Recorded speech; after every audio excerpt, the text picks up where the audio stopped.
Subscribe చేసేటప్పుడు పక్కనే ఉన్న గంట సింబల్ ను నొక్కి యాక్టివేట్ చేసుకోండి. ఆల్రెడీ సబ్స్క్రైబ్ చేసిన వాళ్ళు కూడా దయచేసి బెల్ బటన్ ను యాక్టివేట్ చేసుకోండి.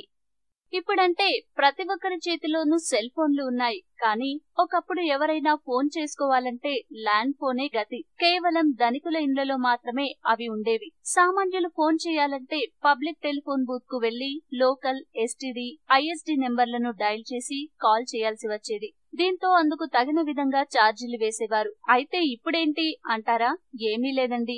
ఒకప్పటి పబ్లిక్ టెలిఫోన్ బూత్ల లాగే త్వరలో పబ్లిక్ వైఫై బూత్లు రానున్నాయి. అవును, మీరు విన్నది నిజమే. ఇంతకీ విషయమేంటంటే, కేంద్ర ప్రభుత్వం త్వరలో ప్రజలకు ఓ వినూత్నమైన ఇంటర్నెట్ సదుపాయం అందుబాటులోకి తేనుంది. పబ్లిక్ టెలిఫోన్ బూత్ల లాగా పబ్లిక్ వైఫై బూత్లను నెలకొల్పనుంది. అందుకుగాను దేశవ్యాప్తంగా ఎక్కడికక్కడ ఆయా ప్రాంతాల్లో ఉన్న కిరాణా షాపులు, తోపుడు బండ్లు, ఇతర చిరు వ్యాపారుల దుకాణాలను, బండ్లను అద్దెకు తీసుకోనుంది. అలా అద్దెకు తీసుకోబడిన షాపులు, బండ్లలో కొంత స్థలంలో ప్రభుత్వం పబ్లిక్ వైఫై బూత్లను పెట్టనుంది. అంటే ఆ బూత్లకు ప్రజలు వెళ్లాల్సిన పని ఉండదు. కాకపోతే అందులో వైఫై హాట్స్పాట్ లను పెడతారన్నమాట. వాటిని పబ్లిక్ డేటా ఆఫీస్ అని పిలవనున్నారు. వీటిని centre for development of telematics ప్రస్తుతం తయారు చేస్తోంది. అలా పెట్టనున్న పీడీఓల ద్వారా వచ్చే వైఫై ఇంటర్నెట్ ను దానికి సమీపంలో, అంటే సుమారుగా 500 మీటర్ల లోపల ఉన్న ప్రజలు ఆ ఇంటర్నెట్ ను వాడుకోవచ్చు.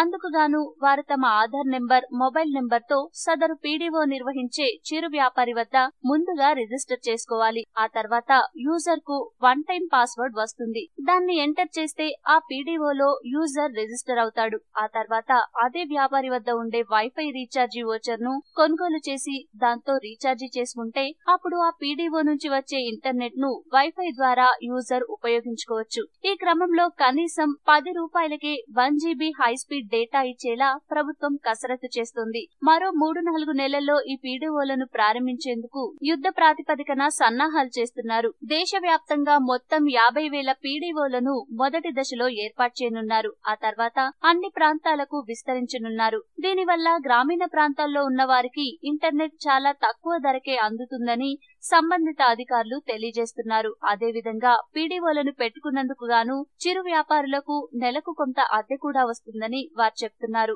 ఇక ఈ సౌకర్యం ప్రజలకు ఎప్పటి నుంచి అందుబాటులో వస్తుందో వేచి చూడాలి. అలా వస్తే ఇక ఇంటర్నెట్ కోసం వెతుక్కోవాల్సిన పని ఉండదు. పక్కనే ఉన్న కిరాణా షాపులో రీఛార్జీ ప్యాక్ కొనుక్కుని మొబైల్ రీఛార్జ్ చేసుకున్నట్టుగా చేసుకుంటే చాలు, ఎంచక్కా ఇంటర్నెట్ సేవను పొందొచ్చు.